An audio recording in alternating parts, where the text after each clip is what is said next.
Typiquement, par exemple, la France a voulu récupérer son stock d'or, là, dernièrement, et en fait, les États-Unis n'ont pas livré les lingots.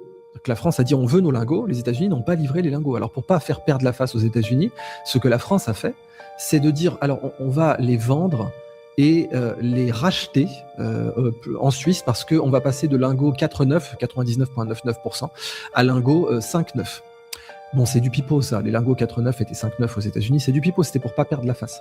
Et moi je suis sidéré de voir que des gens, alors ils sont dans ce qu'on appelle la sunk cost fallacy. Vraiment, la sunk cost fallacy. C'est-à-dire, on a tellement investi sur Trump qu'on ne peut pas voir quand il nous a baisés.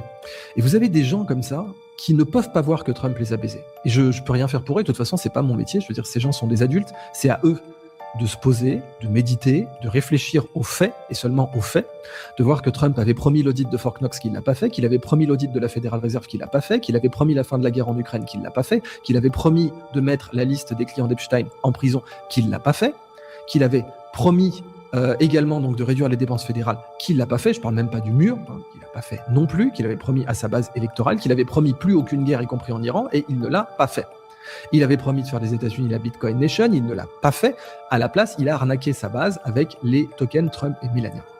Les gens qui se disent « Ah bah si vous êtes contre Trump, vous êtes un traître », vous avez besoin de grandir.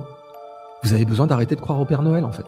Parce que là, il y avait le lapin de Pâques à côté de Trump, c'était pour vous rappeler un petit peu l'idée Disneyland du truc.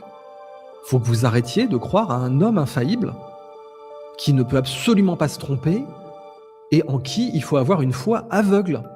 Vous seriez prêt à vous jeter de la falaise si Trump vous le disait parce que ça fait partie de son jeu d'échecs en 5 dimensions et de son billard en 15 bandes. Ça vous regarde si vous voulez embarquer votre avenir, votre personne, peut-être même celle de votre famille, dans une croyance pareille. Mais si vous êtes chrétien, par exemple, et beaucoup de gens qui pensent comme ça se disent chrétiens, il n'y a pas d'homme infaillible à part Jésus, qui se trouve être Dieu pour les chrétiens, donc c'est normal qu'ils soient infaillibles du coup. Trump n'est pas Dieu, Trump n'est pas Jésus. Trump n'est pas le Messie, Trump n'est pas infaillible.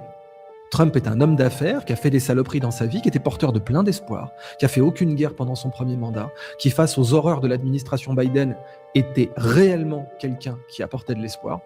C'est pour ça qu'il a été élu.